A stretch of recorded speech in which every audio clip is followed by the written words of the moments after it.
أشهد أن لا إله إلا الله وحده لا شريك له وأشهد أن محمدا عبده ورسوله أما بعد فأعوذ بالله من الشيطان الرجيم بسم الله الرحمن الرحيم الحمد لله رب العالمين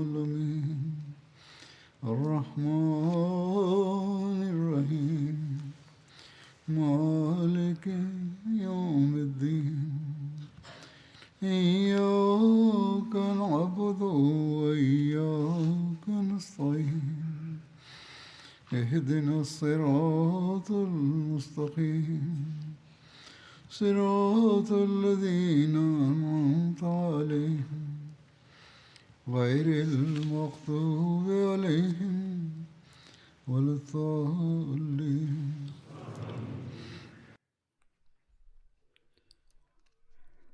Aujourd'hui, j'évoquerai quelques autres sarayas et ghazwat, expéditions militaires se rapportant à la vie du saint prophète Mohammed sallallahu alayhi wa sallam. Dans l'histoire, on trouve également mention de l'expédition d'Omar bin al-Khattab vers Turba.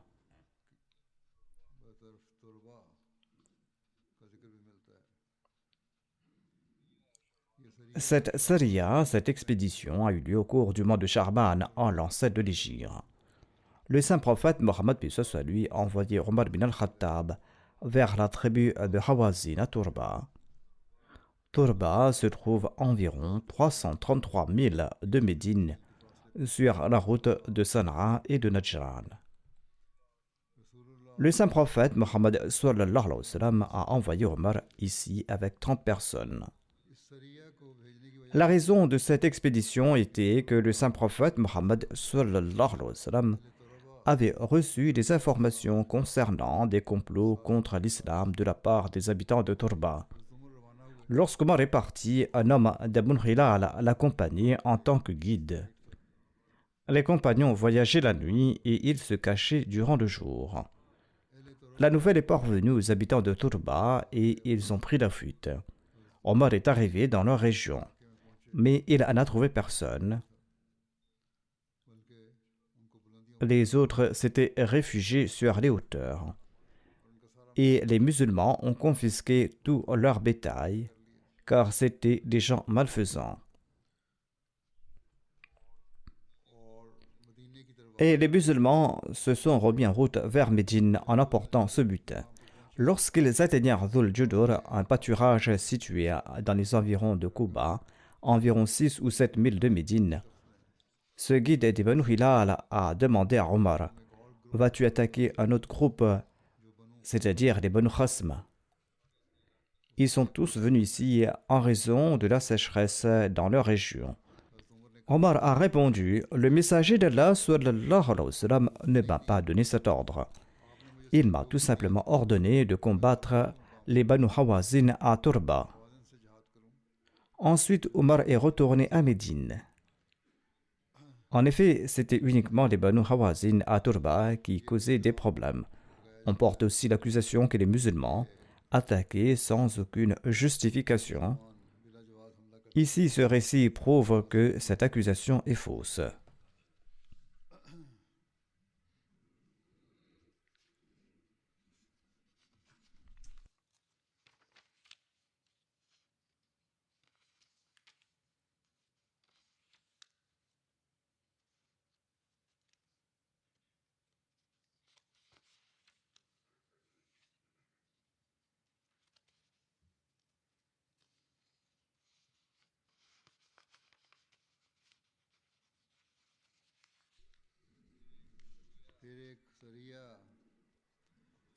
Ensuite, il y a eu une expédition menée contre les Banu Murra à Fadak, une expédition dirigée par Bashir bin Saad. Cette expédition a eu lieu au cours du mois de Sha'ban en l'an 7 de l'Hégire, sous la direction de Bashir bin Saad. Bashir était connu sous le nom de Abu Norman et son père était Saad bin Tharlaba. Il était issu de la tribu des Khazraj. Bashir bin Saad savait écrire à l'époque de l'ignorance. C'était une époque où très peu de gens en Arabie savaient écrire. Il a participé à la seconde allégeance d'Aqaba à laquelle avaient participé 70 Ansar. Il avait participé aux batailles de Badr, d'Uhud, du Fossé et à toutes les autres batailles aux côtés du saint prophète Mohammed sallallahu alayhi wa sallam. Bashir bin Saad était la première personne parmi les Ansar à prêter allégeance au calife Abu Bakr as-Siddiq le jour du Thaqifa Banu Sa'ida. Sous le califat d'Abu Bakr as-Siddiq, en l'an 12 de l'Hégire, Bashir a participé à la bataille Ain Tamar sous les ordres de Khalid bin Walid et il est tombé en martyr.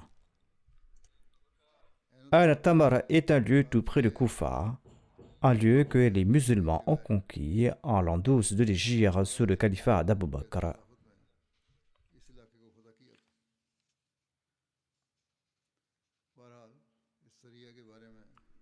Quoi qu'il en soit, voici les détails concernant cette expédition que j'évoquais plus tôt. Le saint prophète Mohammed lui a envoyé Bashir bin Saad avec 30 compagnons vers Fadak pour combattre les Banu Murra. Fadak est situé tout près de Khaybar à 6 nuits de voyage de Médine. Comme mentionné précédemment, il est clair que le saint prophète Mohammed lui n'envoyait ses missions ou ne partait en guerre que lorsqu'il avait vent de complot contre l'islam. Quoi qu'il en soit, les compagnons se sont mis en route et ils ont rencontré des bergers à qui ils ont posé des questions sur les Banu Murra. Les bergers leur ont dit que les Banu Murra se trouvaient dans leur vallée et ils ne venaient pas à la source. Les compagnons ont rassemblé leurs moutons et leurs chèvres et sont retournés à Médine. Le crieur des Banu Murra a annoncé que les musulmans ont pris nos biens. Ainsi donc, il a rapporté l'incident. Durant la nuit, les musulmans ont été confrontés à une grande armée des Banu Murra. Les gens des Banu Murra sont revenus et ils ont attaqué les musulmans avec une très grande armée. Les compagnons ont tiré des flèches toute la nuit jusqu'à épuiser toutes leurs flèches. Au matin, les Banu Murra ont de nouveau attaqué les musulmans et ils ont tué les compagnons de Bashir bin Saad. Bashir bin Saad s'est battu férocement contre eux jusqu'à ce qu'il tombe blessé. Il s'est blessé à la cheville et on a cru qu'il était mort. Ensuite, les Banu Murra sont repartis avec leurs chèvres et leurs moutons. Ils ont récupéré tout le butin qui a été pris par les musulmans après avoir mis à mort les musulmans. Bashir est resté parmi les martyrs jusqu'à la nuit. Il a rassemblé son courage, s'est relevé et il est parti pour Fadak, où il a passé quelques jours chez les Juifs jusqu'à ce que ses blessures soient guéries et ensuite il est retourné à Médine. On trouve aussi mention de l'expédition de Ghalib bin Abdullah al-Laythi vers Maïfa, expédition qui a eu lieu au cours du mois du Ramadan en l'an 7 de l'Hégire. Ghalib bin Abdullah al-Laythi était originaire du Hejaz. Il était présent lors de la conquête de la Mecque et il avait été envoyé en avant par le saint prophète Mohammed lui comme éclaireur avant la conquête de la Mecque. Il a servi comme gouverneur du Khorasan sous le règne de l'émir Muawiyah. Selon un récit, il a également participé à la bataille d'Al-Qadisiyah. Selon Ibn Sa'd, le messager d'Allah sallallahu alayhi wa sallam, a envoyé Ghalib vers les Banu Awwal et les Banu Abd bin Tharlaba, des tribus qui se trouvaient à Maïfa. Cet endroit se trouve à 96 000 de Médine en direction du Neige.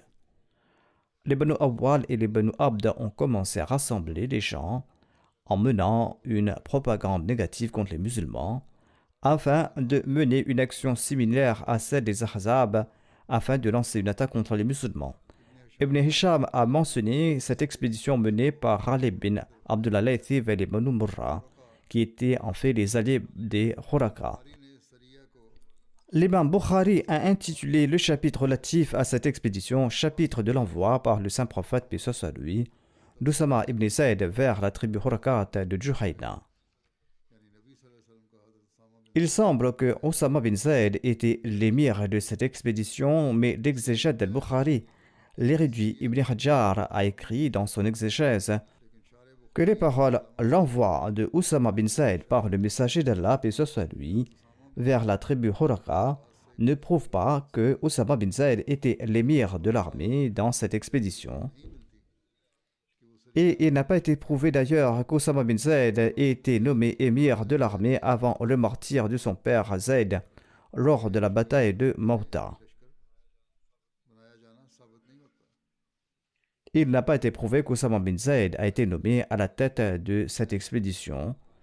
C'est pourquoi les dires des spécialistes des campagnes militaires sont plus probants, plus prééminents et plus acceptables, à savoir que l'émir de cette expédition était en fait Ghalib bin Abdullah al-Laythi. Quoi qu'il en soit, le saint prophète Mohammed paix soit lui a envoyé Ghalib avec 130 compagnons. Yassar, l'esclave affranchi du messager d'Allah sallallahu alayhi wa sallam, était leur guide. Les musulmans les attaquèrent ensemble et pénétrèrent au milieu de leurs habitations. Ils tuèrent ceux qui s'opposèrent à eux et rapportèrent à Médine des moutons et des chèvres comme butin, sans faire de prisonniers. Ibn Sa'd écrit que c'est la même expédition dans laquelle Osama bin Zayd a tué Megdas bin Lahik, celui qui avait prononcé la formule La ilaha illallah. On trouve mention de cet événement dans le Sahih al-Bukhari. Osama bin Zayd, qu'Allah les agrée, raconte que le messager d'Allah sallallahu alayhi wa sallam nous a envoyés vers la tribu Huraqa. Nous les avons surpris le matin et nous les avons vaincus. Moi et un homme des Ansar avons poursuivi l'un d'entre eux. Quand nous avons eu le dessus sur eux, il a récité La ilaha illallah. L'Ansar, quant à lui, s'est arrêté, mais moi j'ai planté ma lance en lui jusqu'à ce que je le tue. Ensuite, lorsque nous sommes revenus, la nouvelle est parvenue aux oreilles du saint prophète Mohammed paix soit lui. Et il m'a demandé, oh Oussama, l'as-tu tué après qu'il ait prononcé La ilaha illallah? J'ai dit qu'il se défendait, mais le saint prophète Mohammed paix soit lui n'a cessé de répéter cette phrase. Il n'a cessé de répéter tu l'as tué, au point que j'ai souhaité ne pas m'être converti à l'islam avant ce jour-là, dit Oussama. Muslim a rapporté ce récit ainsi. Le saint prophète paix soit lui leur aurait demandé n'as-tu pas fendu son cœur pour savoir s'il prononçait cette parole sincèrement ou pas? Il lui a dit pourquoi n'as-tu pas ouvert son cœur pour savoir s'il prononçait ces paroles sincèrement ou non? Le saint prophète paix soit lui n'a cessé de répéter cette phrase au point où j'ai souhaité m'être converti à l'islam ce jour-là même, dit Oussama. Mais les mollahs d'aujourd'hui pensent qu'ils ont ouvert le cœur des Ahmadis et que par conséquent, il est permis de les tuer et de les opprimer. Que Dieu prépare aussi leur châtiment.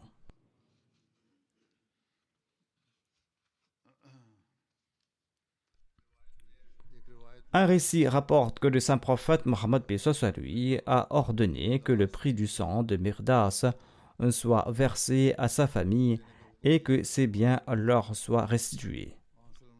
Le saint prophète Mohammed paix soit lui a demandé de verser le prix du sang à la famille de l'homme qui avait prononcé La ilaha illallah et de rendre à sa famille les biens qu'on lui avait pillés, bien qu'il avait combattu les musulmans auparavant.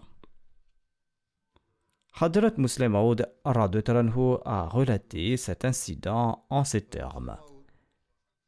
Il déclare à ce propos, le saint prophète Mohammed sallallahu alayhi wa sallam ordonnait toujours que l'application de la charia soit basée sur l'apparence. C'est-à-dire que la charia qui doit être appliquée doit l'être sur l'état apparent, car nous ne connaissons pas l'état des cœurs. Une fois des compagnons étaient partis à la guerre et en cours de route, ils ont rencontré un polythéiste qui se cachait çà et là, et lorsqu'il rencontrait un musulman seul, il l'attaquait et le tuait. Oussama bin Zayd l'a poursuivi et à un moment, il a pu le rattraper et il a levé son épée pour le tuer. Voyant qu'il a été pris, ce polythéiste a récité La ilaha illallah, signifiant qu'il se convertissait à l'islam, mais Oussama n'a pas tenu compte de sa déclaration et l'a tué. Quand un homme est arrivé à Médine pour informer le messager d'Allah sallallahu alayhi wa sallam de cette bataille, il a raconté tous les détails, y compris les détails concernant cet incident. Le saint prophète Mohammed sallallahu alayhi wa sallam a alors convoqué Oussama bin Zayd et il lui a demandé s'il avait tué cet homme. Oussama a répondu oui. Le saint prophète a demandé: que feras-tu au jour du jugement dernier quand La ilaha illallah témoignera contre toi? Comme j'ai dit précédemment, ces mots-là d'aujourd'hui au Pakistan et leurs disciples parlent d'aller au paradis en tuant les Ahmadis, mais ils ne savent pas que leurs actes les rendent passibles du châtiment d'Allah. Tôt ou tard, la colère d'Allah s'abattra sur eux. Quoi qu'il en soit, le Muslim Maud explique: le saint prophète Mohammed sallallahu alayhi wa sallam va te demander: cette personne a récité La ilaha illallah, et bien pourquoi l'as-tu tué? Même si c'était un meurtrier, il s'était repenti. Oussama répondait à plusieurs reprises au messager d'Allah, il manifestait sa foi par peur. Le saint prophète a dit: as-tu ouvert son cœur pour voir sédimenter? Et le saint prophète, paix soit lui, a répété sans cesse cette parole: quelle réponse donneras-tu au jour du jugement quand son La ilaha illallah te sera présenté? Oussama disait: en ces moments-là, j'ai souhaité m'être converti à l'islam ce jour-là afin de ne pas avoir commis cet acte. Ensuite, il y a l'expédition de Bashir bin Saad vers le Yémen et Jabbar. Cette expédition a eu lieu au cours du mois de Shawwar de la 7e année de l'Hégire. Le Yémen et Jabbar était une région des Banu Ghatfan située entre Fadak et Wadi al-Qura, tout près de Khaybar. Le saint prophète Mohammed lui a appris qu'un groupe des Banu Ghatfan se rassemblait contre lui et que Uyayna bin Hisna avait promis de les soutenir contre le saint prophète Mohammed sallallahu alayhi wa sallam. Le saint prophète lui a évoqué cette nouvelle à Abu Bakr et à Omar qui lui ont conseillé tous deux d'envoyer Bashir bin Saad. Le saint prophète Mohammed sallallahu alayhi wa sallam a convoqué Bashir bin Saad. Il a fait préparer un drapeau pour lui et il a envoyé avec lui 300 compagnons. Ces compagnons marchaient toute la nuit et ils se cachaient durant la journée. Et finalement, ils ont atteint l'endroit nommé Jabbar. Des bergers faisaient paître leurs animaux là-bas. Ils ont vu les musulmans et ils se sont enfuis, allant informer les Banu Ghatfan. En entendant cette nouvelle, ces gens ont abandonné leur bétail et se sont enfuis vers les hauteurs de leur village. Ils ont tout quitté et sont partis. Seuls 2 hommes ont été attrapés et faits prisonniers. Les compagnons ont pris possession des moutons et des chèvres et des chameaux et sont retournés à Médine avec ces 2 prisonniers. Là-bas, à Médine, ces 2 prisonniers se sont convertis à l'islam et le saint prophète Mohammed lui les a laissés retourner dans leur région.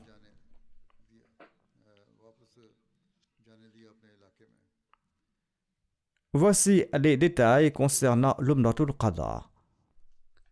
Cette Umrah qu'a accompli le saint prophète Mohammed sallallahu alayhi wa sallam a eu lieu le 1er du mois Dhul Qa'da de la 7e année de l'Hégire, ce qui correspond à février 629 de l'ère chrétienne. Le saint prophète Mohammed lui est parti pour l'Umratul Qada au cours du mois Dhul Qa'da de la 7e année de l'Hégire. C'était le même mois où l'année précédente les polythéistes de la Mecque avaient empêché le saint prophète lui d'accomplir l'Umrah. Et le saint prophète Mohammed lui était revenu du lieu de Hudaybiyah. C'est donc pour rattraper cette Umrah que le saint prophète Mohammed lui était parti à la Mecque. Allama ibn Hajar, le commentateur du Sahih al-Bukhari, a présenté plusieurs noms pour cette expédition: Ghazwatul Qada, Umratul Qadiyah, Umrat al-Suhla et Umratul Qisas. Cette Umrah est aussi nommée Ghazwatul Amn. On l'appelle Umratul Qisas parce que les polythéistes de la Mecque avaient empêché le saint prophète, paix soit sur lui, d'accomplir l'Umrah au cours de l'an 6 de l'Hégire, durant le mois sacré de Dhul Qa'da. Ainsi donc, il s'est rendu à la Mecque pour remplacer la première Umrah, et il est entré dans la mosquée sacrée au cours du mois Dhul Qa'da en l'an 7 de l'Hégire. Ibn Abbas a déclaré que le verset suivant est révélé à ce propos. Ash-shahrul haramu bi-shahril harami wal-hurmatu qisas.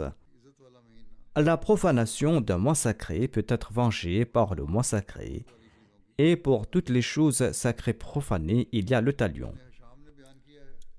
Ibn Hisham rapporte que le saint prophète Mohammed lui avait désigné Waif bin Asbat ad-Dili comme son remplaçant à Médine. Selon Ibn Sa'ad, il aurait désigné Abu Rum al-Ghafari comme son représentant à Médine. Voici les détails du départ pour cette Umrah. Le saint prophète Mohammed lui était accompagné de 2000 compagnons. Au moment du départ, il a ordonné que tous ceux qui étaient présents lors de l'événement de Hudaybiyah devaient venir pour ce voyage. Ainsi donc, tous les compagnons présents à Hudaybiyah étaient avec le messager d'Allah sallallahu alayhi wa sallam lors de cette Umrah, à l'exception de ceux qui étaient tombés en martyrs lors de la bataille de Khaybar ou qui étaient décédés.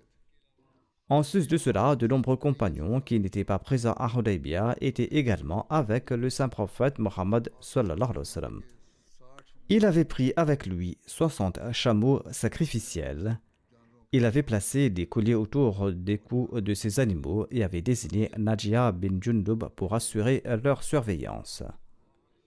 Quand le saint prophète Mohammed lui est arrivé à Dhul Hulayfa, un village situé à environ 6 ou 7 milles de Médine, il a envoyé en éclaireur une centaine de cavaliers par mesure de précaution et il a désigné Mohammed bin Maslama comme leur chef. Le saint prophète Mohammed lui avait emporté dans ce voyage des casques, des armes, des côtes de mailles et des lances. Il a également envoyé ses armes en avant et il a désigné Bashir bin Saad comme responsable de ces armes.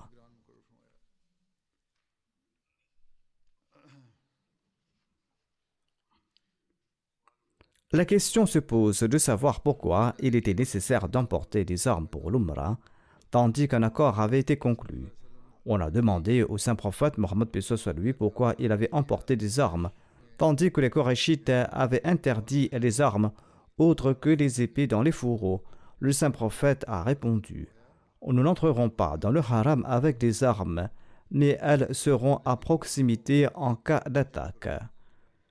Nous ne les emmenons pas à l'intérieur de la Mecque, nous allons les laisser à l'extérieur car on ne peut pas leur faire confiance, ils peuvent attaquer à tout moment. Quand Mohammed bin Maslama est arrivé à Mazuzahran avec des cavaliers, il a rencontré quelques Korachites à qui il a annoncé que le saint prophète Mohammed lui serait ici le lendemain si Allah le souhaite. Ces gens sont retournés auprès des Korachites de la Mecque. Ils leur ont rapporté la nouvelle et ils étaient tout effrayés. Quand le saint prophète est arrivé à Mazuzahran, toutes les armes ont été envoyées à Yajij, un endroit situé à 8 milles de la Mecque.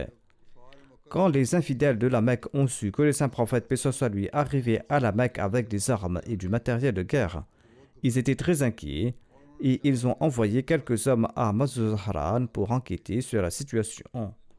Mikraz bin Hafsa, l'émissaire des Korachites, a dit au Mohammed sallallahu alayhi wa sallam: nous ne vous avons jamais vu rompre votre parole. Le saint prophète Mohammed sallallahu alayhi wa sallam a répondu: nous entrerons à la Mecque sans armes conformément aux termes du traité. En entendant cela, les infidèles étaient rassurés. Miqrad a déclaré: c'est pourquoi nous vous considérons comme l'incarnation de la bonté et de la loyauté. Même étant infidèle, il disait: nous vous considérons comme un concentré de bonté et de loyauté. Le saint prophète Mohammed lui a désigné quelques compagnons sous le commandement de Bashir bin Saad pour protéger ses armes. Et conformément aux termes du traité, il ne portait qu'une épée. Il s'est dirigé vers le haram, vers l'enceinte sacrée de la Kaaba, avec un groupe de compagnons récitant la talbiya. Les animaux sacrificiels ont été envoyés à Dittawa, une vallée située à un demi-mille de la mosquée sacrée. Le saint prophète, paix soit sur lui, était monté sur sa chamelle Kaswa et il est entré à la Mecque par Hujun. Hujun est une montagne du côté de la vallée de Muhassab, à 1,5 miles de la maison d'Allah. Anas relate que le saint prophète Mohammed paix soit sur lui est entré à la Mecque lors de la Umratul Qada et Abdullah bin Rawaha marchait devant lui et il récitait ces vers. Ô enfants de mécréants, laissez passer le chemin du saint prophète Mohammed paix soit sur lui. Aujourd'hui, nous allons vous frapper. Mohammed sallallahu alayhi wa sallam va vous infliger des coups qui vont déloger les crânes de leur place et qui vont distraire l'ami de son ami. Omar lui a dit: Ô Ibn Rawaha, récite-tu ces vers devant le messager d'Allah et dans le sanctuaire d'Allah. Le saint prophète Mohammed paix soit sur lui lui a dit: Ô Omar, laisse-le. Cela a plus d'effet sur eux que des flèches. Ceci a été rapporté dans un récit. Un autre récit rapporte que lorsque Omar a empêché Abdullah bin Rawaha de réciter ces vers, le saint prophète Mohammed paix soit sur lui a dit à Omar: Ô Omar, j'entends ce qu'il récite. Sur ce, Omar s'est tu. Ensuite, le saint prophète Mohammed paix soit sur lui a dit à Abdullah bin Rawaha: Ne récite pas ces vers incendiaires. Récite plutôt ces paroles. La ilaha illallah wahdahu nasara abdahu wa azza jundahu wa hazama al-ahzab wahdahu. Il n'y a de divinité digne d'adoration qu'Allah. Il est unique, il a secouru son serviteur, il a honoré son armée et il a vaincu seul tous les groupes. Cet événement a également été relaté par le Muslim Maud dans ses propres termes. Quand le saint prophète Mohammed paix soit sur lui est arrivé à Maz-Zahran, qui est une étape vers la Mecque, conformément à l'accord, il a rassemblé toutes ses armes lourdes et les armures, et il est entré dans le haram avec ses compagnons, conformément à l'accord uniquement, avec des épées dans leurs fourreaux. L'entrée des Muhajirines à la Mecque après 7 ans d'exil n'était pas une mince affaire. Leur cœur saignait d'une part en se souvenant des longues persécutions qu'ils avaient subies à la Mecque, et d'autre part, ils étaient heureux de voir la grâce de Dieu qui leur avait à nouveau accordé l'opportunité de faire le tour de la Kaaba. Les habitants de la Mecque sortis de la ville se tenaient sur les sommets des montagnes et observaient les musulmans. Les musulmans désiraient ardemment leur montrer ce jour-là que Dieu leur avait accordé la grâce de rentrer à nouveau à la Mecque. C'est alors qu'Abdullah bin Rawaha a commencé à chanter des chants de guerre. Mais le saint prophète Mohammed sallallahu alayhi wa sallam l'a arrêté et lui a dit: Ne récite pas de tels vers, mais dis plutôt: il n'y a pas de Dieu hormis Allah, c'est Dieu qui a secouru son messager et qui a tiré les croyants du gouffre de l'humiliation pour les élever. C'est Allah seul qui a chassé les ennemis devant eux. Ibn Abi Awfa relate: Lorsque le messager d'Allah, paix soit sur lui, a accompli l'Umrah, nous le protégions des jeunes polythéistes, c'est-à-dire nous montions la garde pour qu'il ne moleste pas le saint prophète, paix soit sur lui, pour qu'il ne lui cause aucun tort.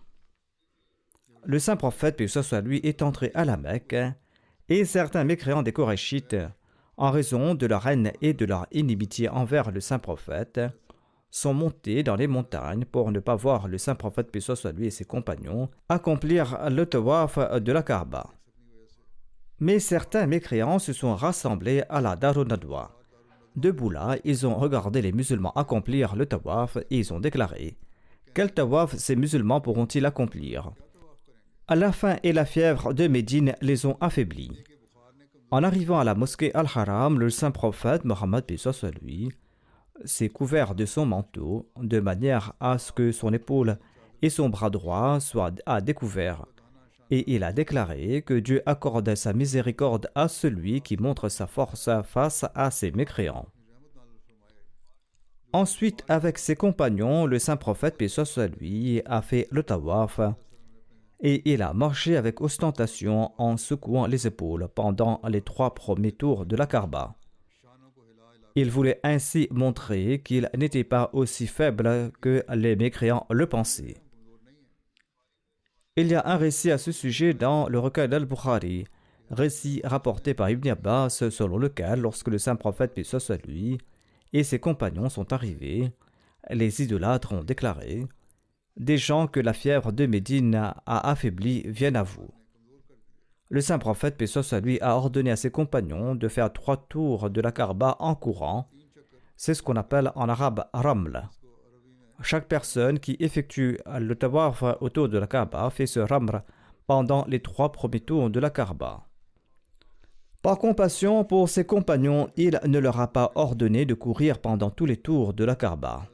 Ibn Abbas rapporte que le messager d'Allah, paix soit sur lui, a couru entre Safa et Marwa en faisant les tours pour montrer sa force aux polythéistes. Selon un autre récit, le saint prophète Mohammed, paix soit sur lui, a accompli le saï entre Safa et Marwa sur sa monture. Le saint prophète Mohammed, paix soit sur lui, et les musulmans ont effectué un sacrifice près de Marwa. Ensuite, le saint prophète, paix soit sur lui, a envoyé certains compagnons auprès de ceux qui étaient stationnés à Yarjija avec des armes, afin qu'ils les relèvent de leur poste. Ceux qui étaient en faction en premier lieu pouvaient alors venir accomplir l'Umrah et le sacrifice.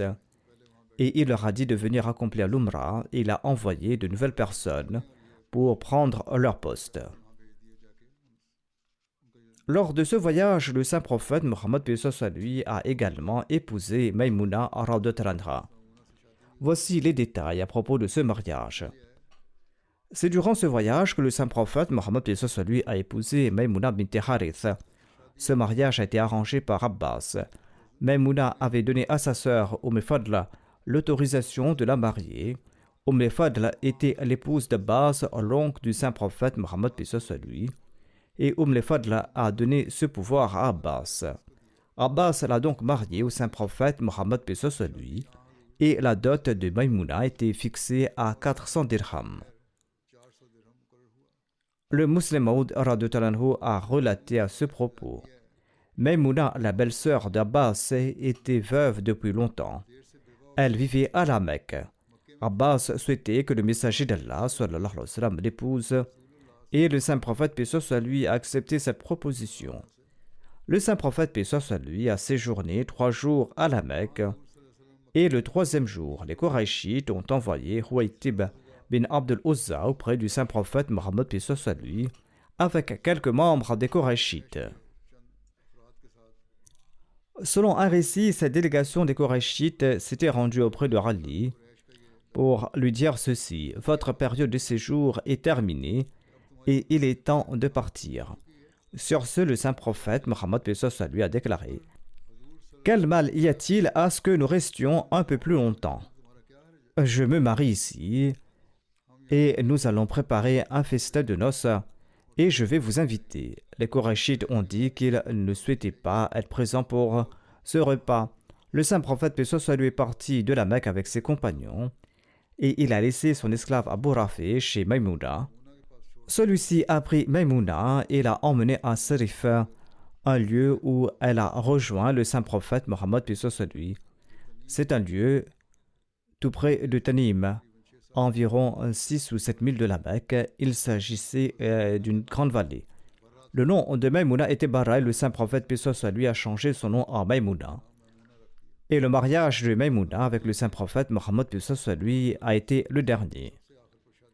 En l'an 51 de l'Hégire, Maïmouna est décédée à Sarif, au même endroit où son mariage avec le saint prophète, paix soit sur lui, avait eu lieu.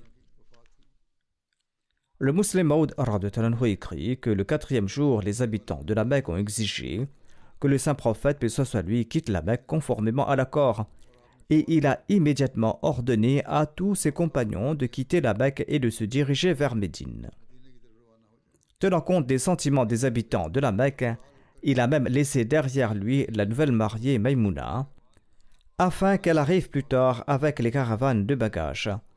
Il a lui-même galopé hors des limites du haram avec sa monture, et c'est là que son épouse Maïmouna l'a rejoint le soir. Et c'est en plein air que Maïmouna s'est présentée pour la première fois au saint prophète Mohammed, paix soit sur lui.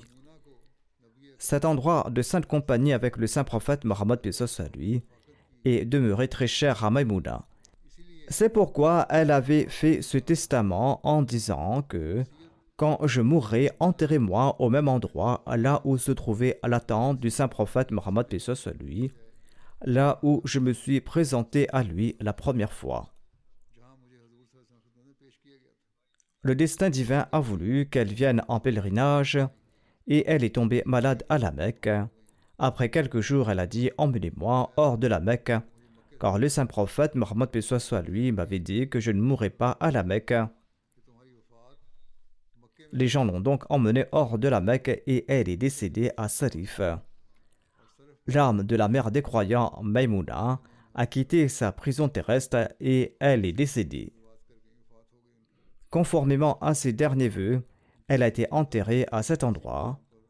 Au moment de son décès, elle avait 80 ou 81 ans.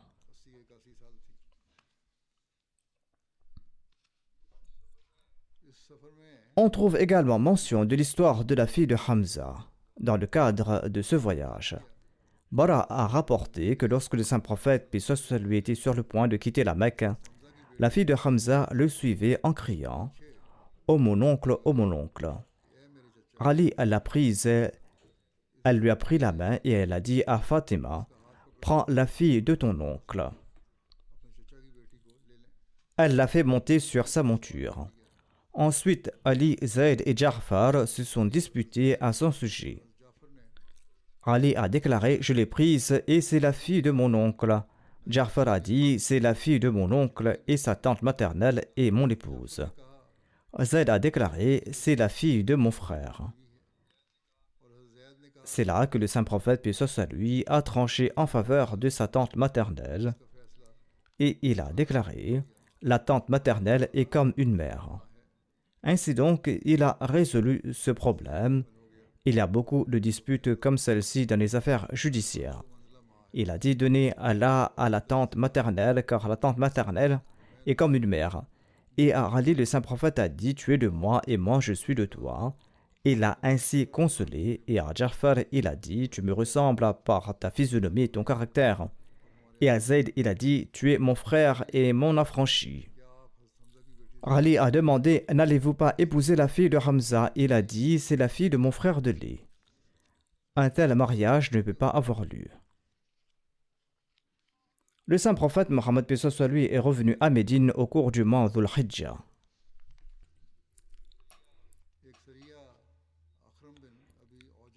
Un détachement a été envoyé sous le commandement d'Akram bin Abi al-Awja contre les Banu Sulaym. Cette expédition a eu lieu au cours du mois Dhul Hijjah lors de la 7e année de l'Hégire.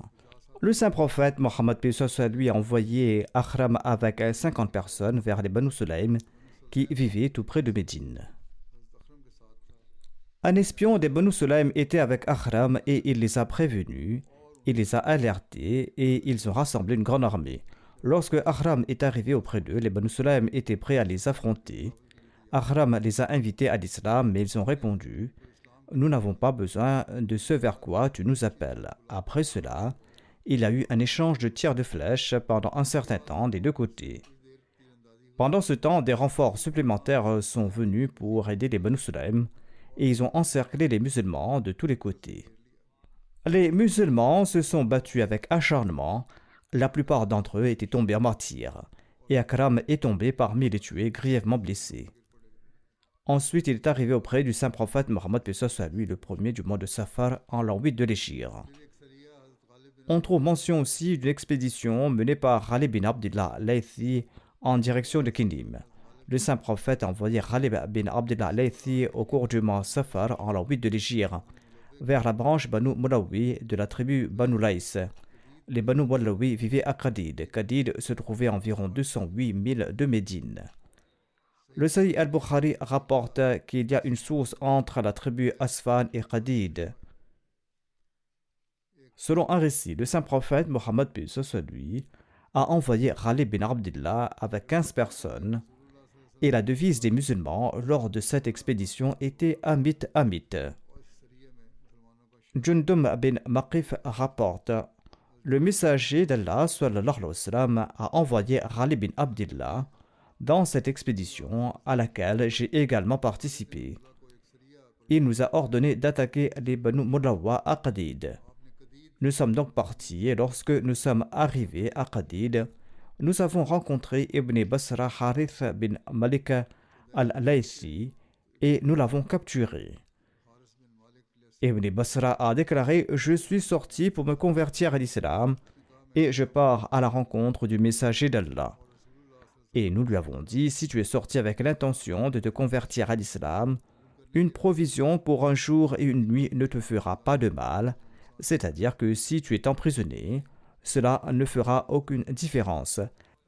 Si ton intention est tout autre, nous allons la vérifier. » Ensuite, nous l'avons solidement ligoté et nous avons désigné l'un de nos compagnons noirs du nom de Suwaid bin Mahar pour le surveiller. Nous avons voyagé jusqu'à atteindre Qadid au coucher du soleil. Nous étions sur le bord de la vallée et mes compagnons m'ont envoyé en éclaireur. J'ai atteint une colline d'où je pouvais voir l'ennemi. J'ai escaladé la colline. J'ai levé la tête et je me suis allongé sur le ventre. Un homme est sorti de sa tente et m'a aperçu. Il a tiré une flèche qui m'a touché au flanc. Selon un autre récit, il a déclaré que cette flèche l'avait touché entre les yeux sur le front. Mais je suis resté ferme à ma place. Ensuite, il a tiré une deuxième flèche qui m'a touché à l'épaule. Je l'ai retirée et jetée, et je suis resté immobile à ma place. Je ne bougeais pas pour qu'il ne se doute de rien. Ensuite, il est entré dans sa tente, et nous leur avons laissé un peu de temps jusqu'à ce qu'ils soient endormis, rassurés. À l'aube, nous les avons attaqués, et nous avons tué leurs guerriers, et nous avons fait leurs femmes prisonnières, et nous avons emmené les animaux.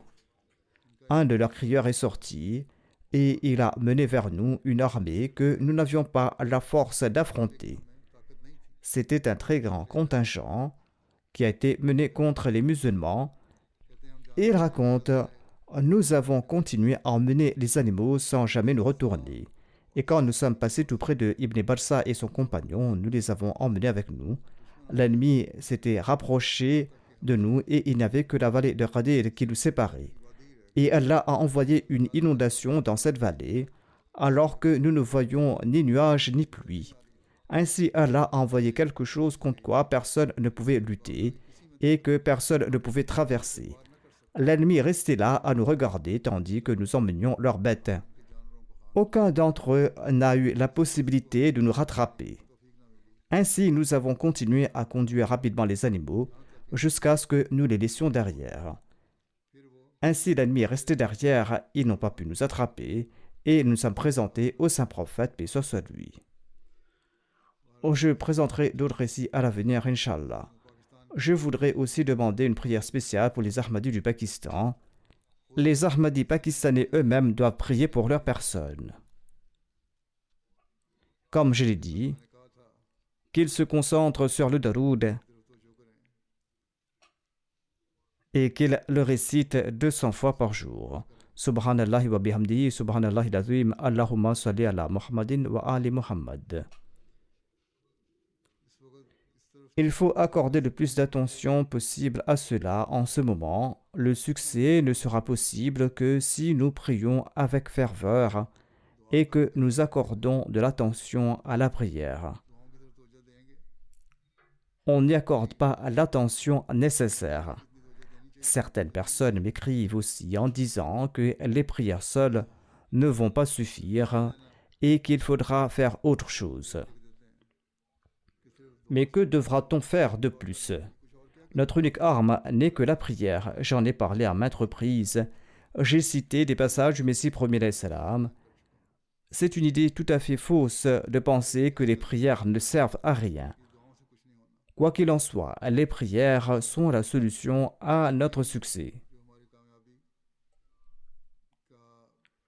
Qu'Allah accorde à tous la possibilité de prier en ce sens et que nous soyons de ceux qui respectent les exigences de la prière. Si nous affirmons tout simplement que les invocations ne servent à rien et que nous ne respectons pas ces exigences, ce sera une plainte injuste que nous allons adresser à Dieu. Il faut donc implorer le pardon de Dieu à cet égard. Aujourd'hui, un incident s'est produit à Karachi par des émeutiers, par des terroristes au nom de l'islam. Ce sont bien des terroristes. Ils ont attaqué notre mosquée. Ils ont même tué un Ahmadi. Inna lillahi wa inna ilayhi raji'un. Tous les détails ne sont pas encore disponibles. Quand les détails seront communiqués, je les partagerai, Inch'Allah. Que Dieu attrape rapidement ses oppresseurs.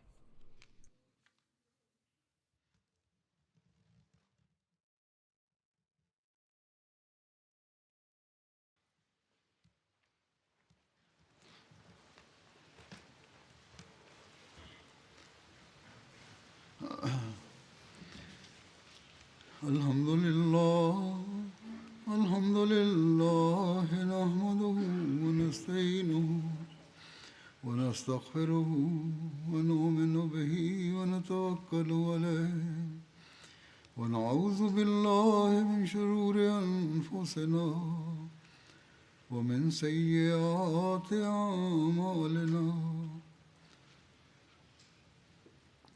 من يهده الله فلا مضل له ومن يضلله فلا هادي له ونشهد أن لا إله إلا الله ونشهد أن محمدا عبده ورسوله عباد الله رحمكم الله إن الله يأمر بالعدل والإحسان وإيتاء ذي القربى